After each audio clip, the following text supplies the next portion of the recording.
Les potins de la comète, bonjour à toutes et à tous. Alors, semaine, je suis un peu en retard, désolée. C'est pas facile les amis, c'est pas facile tous les jours. D'ailleurs, dites-moi si c'est facile en ce moment. Vous parlez pas beaucoup en ce moment. Bon, personnellement, je parle pas non plus énormément, sauf quand, forcément, si je dois faire un podcast, je dois être présente et vous parler. Mais bon, l'ambiance est assez bizarre. Alors, c'est la semaine du 23 au 29. 29 septembre, ça commence bien. Le soleil est à 1 degré de la balance. Et oui, c'est donc hier que nous avons vécu l'équinoxe d'automne, les amis. Alors, très joyeux anniversaire à nos balances. Et puis, en parlant d'hier, hier et ce week-end, c'était chaud comme week-end. On avait le soleil opposé à Neptune. Bon, j'en avais parlé dans les énergies de la semaine dernière, avec une espèce de flou. Aussi, un carré de Mercure à Jupiter pour samedi. Et dimanche, nous avions le soleil trigone à Pluton, le soleil qui entrait en balance. Et puis surtout et encore, ce carré de Vénus à Pluton. Vénus dont on va parler, puisque dès aujourd'hui, le lundi 23, cette planète entre dans le signe du Scorpion. Donc, elle s'est gorgée littéralement des énergies de Pluton hier, dans des aspects de tension. Et puis, ça risque de continuer en fait. On est sur un ton plutonien au niveau de Vénus. Alors, je continue. Vénus donc à 0 degré du Scorpion ce lundi 23. Et puis Mars qui est dans le signe du Cancer, dans lequel il reviendra. Une fois qu'il sera passé en Lion, il reviendra. Donc on va avoir ce Mars en Cancer assez longtemps. Je vous invite à regarder la maison justement astrologique qui est concernée. Donc, ce même jour, Vénus rentre en Scorpion jusqu'au 17 octobre. Alors à ce sujet, j'avais envie de faire un live, les amis. J'en ai déjà fait un avec Annick, mais là je pense que ce sera toute seule parce que je pense pas qu'Annick soit libre. Et donc, pour parler un petit peu de cette Vénus qui transite dans vos maisons, et puis aussi faire un petit bilan, pouvoir papoter tous ensemble, que vous puissiez me poser quelques questions comme on l'a fait la dernière fois. Donc, pour recevoir la notification de quand je le ferai, parce que je ne sais pas encore, vous serez averti par notification. Et je vous invite à vérifier donc que vous êtes bien abonné à la chaîne. Et puis quand vous appuyez sur abonner, vous avez toutes les notifications, que quelques-unes.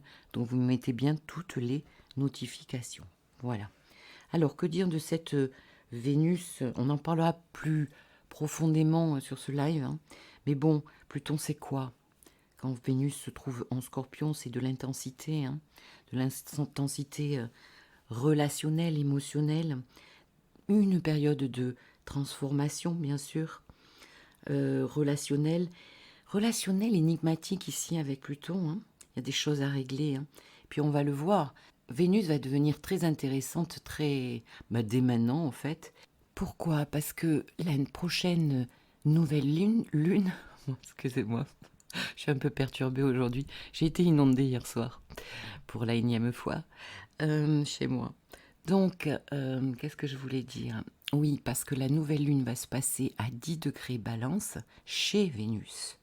Et il y a, on le verra lors de la nouvelle lune, quand je la traiterai, eh bien, il y a la lune noire, il y a du monde là, il y a beaucoup de monde. Donc, c'est quand même Vénus, avec ses aspects, qui va plus ou moins diriger la danse, n'est-ce pas? Donc, ça peut nous parler aussi de problématiques ou de thématiques, c'est pas forcément des problèmes, d'argent. Vénus en Scorpion, c'est aussi aller chercher plus profondément, par exemple, des thématiques comme quelles sont mes relations, qu'est-ce qu'elles m'apportent, comment je fonctionne dans mes relations, comment j'aime, qu'est-ce que j'ai envie de trouver dans une relation d'amour, par exemple, etc. Ça va être vraiment primordial dans les semaines qui viennent. Et n'oublions pas que c'est une éclipse en fait, la prochaine nouvelle lune qui arrive. Nous sortons d'une pleine lune éclipse du 18, qui a été plus ou moins challengeante. Alors ça dépend, voilà, pour la croix mutable, Vierge, Poisson, Gémeaux et Sagittaire, je vous assure que je le vois autour de moi, dans les séances, eh bien, ça vient quand même décoller, on va dire, la pulpe du fond, les amis. Bon, On en avait parlé dans le live avec Annick, hein, je vous invite à l'écouter. Bon, vous le trouverez sur la chaîne, je le mettrai dans la barre de description aussi. Alors, qu'est-ce qui se passe cette semaine? On va beaucoup parler de Mercure. Mercure fait des siennes. Je n'ai que des transits de Mercure sur mon papier, là. Alors, mardi 24, nous le sentons dès aujourd'hui, lundi 23, n'est-ce pas? 27 degrés du taureau Uranus, trigone à Mercure en Vierge. 2 signes de terre pour rappel, donc on est peut-être aussi dans le concret. Il peut y avoir des bonnes nouvelles ici, hein, concernant justement des choses concrètes. Concrètes comme l'immobilier par exemple, si vous recherchez une maison, si vous voulez vendre une maison, louer, signer un bail, etc. Des thématiques aussi au niveau de l'argent, hein. Ici il peut y avoir de belles ouvertures, des surprises, de l'inattendu. En général c'est plutôt bon avec un trigone, mais bon, vous me direz, hein. Peut-être aussi une fenêtre ouverte sur de la nouveauté, bien sûr, hein, Uranus. Oser quoi? Oser quoi, Christine? Un projet, oser communiquer. On a peut-être aussi l'intellectuel plus clair. Bon, moi, je me sens pas claire du tout aujourd'hui, mais bon, c'est dans l'air, n'est-ce pas? Une compréhension aussi peut-être plus rapide. Voilà. Mercredi 25. Une belle opposition de Mercure, toujours, et oui. La planète pour rappel de la communication, de nos déplacements, de ce que nous recherchons, de ce que nous voulons dire, des projets aussi intellectuels, etc., des contrats, bref. Opposé à Neptune, vous savez comme j'aime Neptune, surtout en opposition et en carré, le Soleil s'y est déjà collé, il s'y est collé samedi 21, à l'opposition à Neptune. Donc voyez un petit peu ce que vous avez traversé autour de samedi 21, hein, le dernier week-end, et vous aurez un petit peu l'ambiance de cet intellect qui visite Neptune. Voilà. Donc, que dire de ça? Ça sent les red flags, en fait, les amis. Soyez intuitifs, soyez attentifs aux red flags. Drapeau rouge, pour ceux qui ne parlent pas anglais. Neptune, c'est l'illusion. Ce sont les mirages, ce sont les mensonges, c'est le flou. Neptune, ça fatigue énormément. Il est dur ici de faire le tri, c'est difficile. Donc un conseil, bien attendre pour signer quelque chose, hein. Il y a quelque chose qui n'est pas prêt, hein, qui n'est pas complètement clair. Et puis Mercure ici, peut-être titille. Mercure est en Vierge, donc Mercure titille dans les détails. Mercure est critique, Mercure a peur.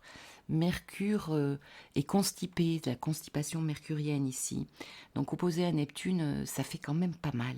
On peut avoir le ventre en vrac ici. C'est assez étonnant parce que c'est complètement ambivalent, vous allez voir. On a des bons transits de Mercure, trigone à Uranus. Le lendemain, trigone à Pluton. Après, Mercure va changer de signe et va passer dans le signe de la Balance, là où on va chercher des accords, en fait. Et avec cette opposition à Neptune, on peut hésiter. Il peut y avoir beaucoup d'hésitation et puis des doutes aussi. Donc, il y a une certaine ambivalence là quant à ce qu'on veut, comment on réfléchit, ce qu'on pense, bien sûr. Comment on pense? Jeudi 26. Nous avons Mercure trigone Pluton, 29 degrés Pluton, vous le savez, la dernière fois.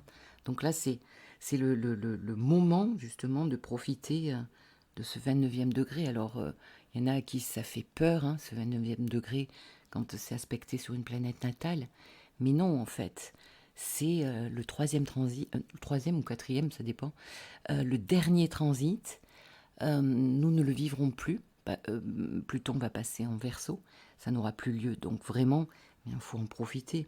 Et on voit bien qu'on retrouve les thématiques. Moi, je le vois personnellement, je retrouve les thématiques de Pluton, même voire des 4 dernières années. Et donc, c'est le moment de régler certaines choses. Donc ici, qu'est-ce qui peut se passer avec Pluton? Trigone à Mercure. Peut-être que, en tout cas, c'est ce que le transit nous raconte, que la clarté pourrait revenir. Donc vous voyez, en même temps, on a l'opposition à Neptune et le trigone à Pluton. Je ne peux pas vous dire plus, les amis, c'est ce que j'ai, hein. Donc il va falloir qu'on fasse avec ça. En tout cas, on va chercher la vérité ici, hein. Mercure, là, il va fouiner peut-être pour connaître certaines vérités, pour dissiper justement peut-être certains malentendus, hein. certains mensonges, hein. On peut passer aussi eh bien, à autre chose avec Pluton et opérer des changements. Et puis ce même jour, eh bien, quand il aura fini de trigoner, tiens c'est un nouveau mot ça, un nouveau verbe, quand Mercure aura fini de trigoner Pluton, eh bien, il va rentrer dans le signe, ce magnifique signe de la Balance. Et oui, alors, eh bien, ça va challenger forcément certaines balances. Les béliers qui sont en face, les cancers, hein, puisque c'est au carré, et puis les capricornes, beaucoup plus positifs et normalement facilitants hein, pour certaines balances, les gémeaux, les verseaux, les lions et les sagittaires. Youpi, youpi. Donc, ici, Mercure va s'imprégner des énergies vénusiennes. Hein. C'est Vénus qui maîtrise le signe de la balance. On souhaitera peut-être revenir à une communication avec plus de douceur, d'équilibre, de clarté hein, et de diplomatie. Ici, Mercure balance veut du win-win. Hein. Donc c'est un bon moment pour communiquer, s'associer, chercher à travailler à deux ou même à plusieurs en fait. Le petit bémol de la balance, quel est-il? Eh bien c'est le doute, hein, c'est les fesses entre deux chaises. Je peux me permettre, je vous le dis à chaque fois les amis, j'ai la lune en balance. Donc oui, des fois on a du mal à prendre des décisions. Il peut y avoir aussi une certaine instabilité dans ce Mercure en balance. Et puis aussi, bien sûr, la balance, c'est toi et moi. Hein.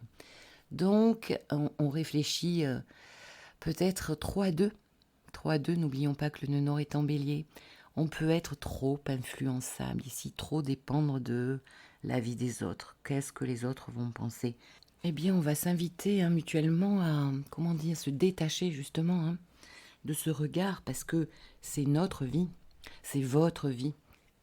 Et puis je rajouterai qu'étant donné le nombrilisme ambiant hein, des personnes, alors bien ce sont les énergies, ce sont les vécus, c'est ce qui se passe hein, depuis quelques années là, qui est un peu difficile et les gens changent.